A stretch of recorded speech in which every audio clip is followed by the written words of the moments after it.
what we have here is the village of Baz de Lair, which is 200 homes, and a community centre and various other facilities, 150 of which have been built by Haven and with the help of fundraisers. It's amazing. I went and visited the house that my wife Carmen and myself stayed in for a week as the volunteers were here, and it was just incredible.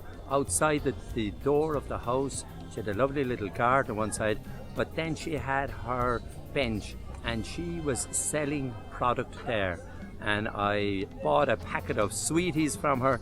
But did I ever think that that type of trading would be taking place in the house that we were living in only 3 or 4 months ago? Programs will continue over 18 months.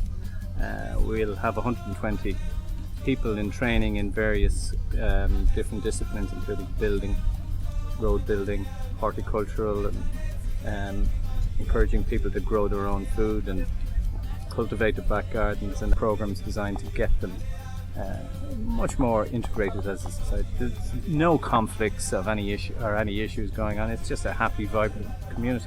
I must say I am really overcome by what I see here. When we left it last November, it was still very much a building site. The development that's taken place is fantastic, and you get a real sense of a community here.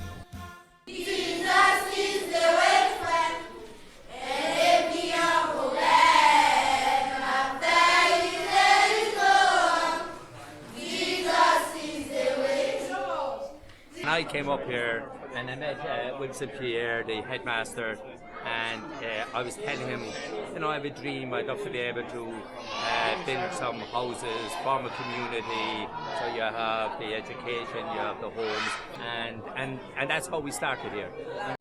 This is fantastic that Carmen and myself can be here, hand over the house to this lady, because, you know, we can build all the houses we want to. We can get all the volunteers that we want to hear, but the real thing is handing over the houses, the homes. These are going to be homes to the people here.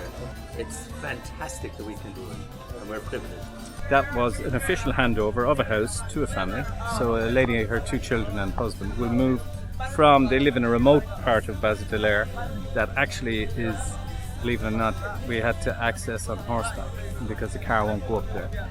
And she's coming from a mud hut with no floor, you know, sleeping on dried grass, the most basic of conditions you could imagine. So this indeed is life-changing for her and her family. People who are living in some of the houses that the volunteers built that were affected by the earthquake, they had to be rehoused.